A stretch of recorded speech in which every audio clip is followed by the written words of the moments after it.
D'après les études scientifiques publiées jusqu'ici, le virus... Que la courbe épidémique s'aplanit. Dans la bouche du personnel médical, c'est le même discours. Pardon. Excusez-moi.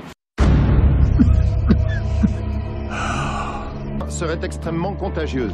Il s'agirait bel et bien d'un super virus. Ce virus se transmet par les voies respiratoires.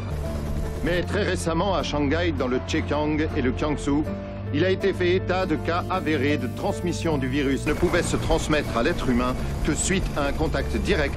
D'autres cas ont été signalés en Indonésie et au Vietnam. Ravi de vous retrouver sur France 24, votre rendez-vous avec l'actualité africaine. C'est maintenant une édition à nouveau consacrée au Covid-19. L'Afrique n'est pas prête à ces complots Covid-19. L'Afrique n'est pas les laboratoires du Covid-19. L'Afrique n'est pas prête à ces complots. Les églises fermées, les galeries et les supermarchés fermés, ni vendre ni acheter. Les circulations routières sont vides, les rues vides, plus de personnes. Les hôpitaux débordés, les médecins au bout de leurs forces. Milliers de morts à l'intervalle de 24 heures, les survivants confinés. Coronavirus, un complot humanitaire. Que dirais-je à mon peuple africain, victime d'un complot des cobayes obligatoires d'un vaccin mortel Covid-19, au vide d'exterminer toute une population? Oh Seigneur, l'Afrique, mon continent, n'est pas prêt sur ces complots mortels coronavirus. Un beau continent tu as donné aux Africains qui égorgent toutes sortes de minéraux du monde, affaiblis par le système impérialisme, pillés de ses ressources et passés pour un continent le plus pauvre du monde.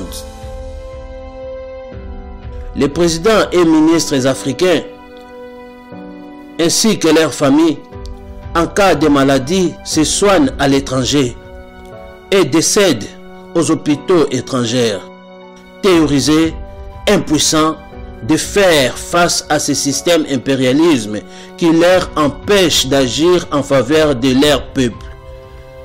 Faire cette étude en Afrique où il n'y a pas de masque, pas de traitement, pas de réanimation, un peu comme c'est fait d'ailleurs pour certaines études dans le sida, où chez les prostituées on essaye des choses. Alors vous avez raison.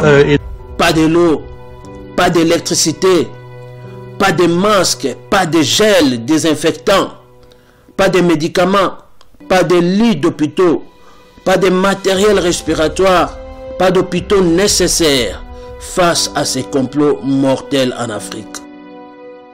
L'ennemi de l'Afrique, mon plus beau continent, envisage à tout prix d'exterminer mon peuple par la pandémie Covid-19.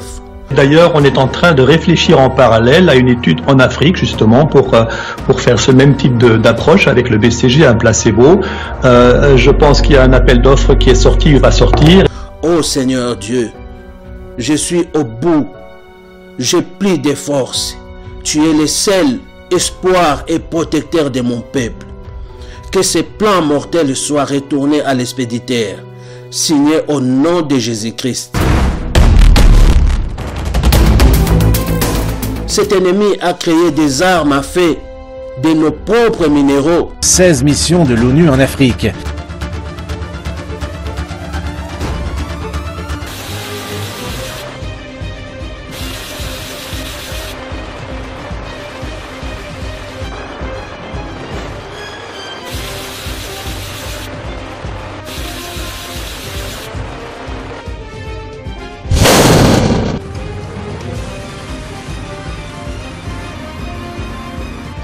Mais je n'ai pas d'armes à feu à combattre son système qui pille et qui extermine jour et nuit mes frères et sœurs en Afrique. Tout ce que j'ai comme une arme, ma conscience, ma foi en toi Seigneur, ma détermination et ma parole. Je ne vais pas être égoïste de ne pas faire passer ces messages à mes frères et sœurs africains. Tout comme toi, mon frère et ma sœur, tu ne resteras pas égoïste de ne pas partager ces messages pour sauver notre Afrique. Je ne veux pas que mon frère et ma sœur morts prématurés. Nous avons été choisis aussi pour faire ces essais. Donc le vaccin sera produit soit au Canada, soit aux États-Unis, soit en Chine. Nous sommes candidats pour faire les essais ici.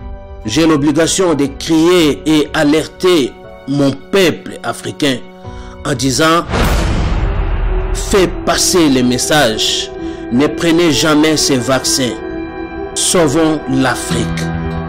C'est le Kubika, votre frère.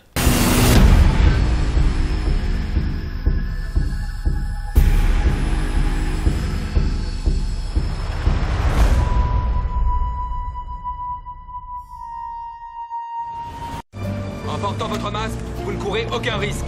Ne l'enlevez sous aucun prétexte.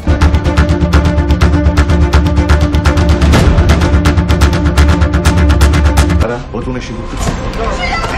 Envoyez les patients ailleurs, vous fermez l'urgence.